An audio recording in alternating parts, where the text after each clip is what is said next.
The reality is that schizophrenia actually is not the way it's presented to be, the way it's understood and comprehended by the obviously generic public who are already ignorant and unconscious to the mental problems and to the other physiological problems in life anyways, from which obviously the few suffer from unfortunately in their lives, and they suffer from unbearable pains and basically undesirable wounds anyways in one or another, whether it's psychological or physiological problems. No one should suffer from any of that. No one must be having to struggle with any of the problems that is difficult to cure or that is impossible to remedy anyways, in one or another, because the modern people consider mental illnesses to be simple, straightforward, easy to cure, to deal with, to cope, and that these are nothing in reality. For them, mental problems or illnesses do not even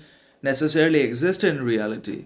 They believe that the people are complaining about their problems because they are feminists and liberals and extremists. They just consider anyone that rebels and individualizes and integrates as a threat to their own peaceful delusions and comfortable lies upon which they live their lives in one or another, and upon which the entirety of the modern system is built, that is pleasure, relaxation, distraction, restaurants, to which the rich people are addicted because they have nothing in their lives going on which is solid, truthful, authentic in one or another. And the modern people believe that mental problems are complaints from people who suffer from it, that there is no suffering in it.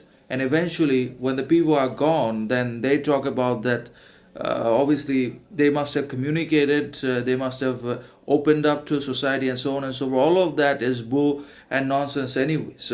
So schizophrenia is not what it appears to be, because it's much more dangerous and worse than it's taught and thought to be by psychology, by the modern people who are ignorant, delusion, as I just mentioned earlier anyways. Because they're privileged, because they're well taken care of and brought up, they don't necessarily have to suffer from these problems, but those who suffer understand the depths and the danger of schizophrenia as well as of other problems in their lives in one or another. So definitely in schizophrenia we become delusional. We see things that are neither real nor do they exist in reality. We consider them as real, we consider them as truthful, obviously because we're losing our sanity. And few people recover from this condition, which happens obviously because of consistent trauma and prolonged exposure to unstable internal environments and familial conflicts, which is the root of all suffering anyways, in one or another. And the people suffer almost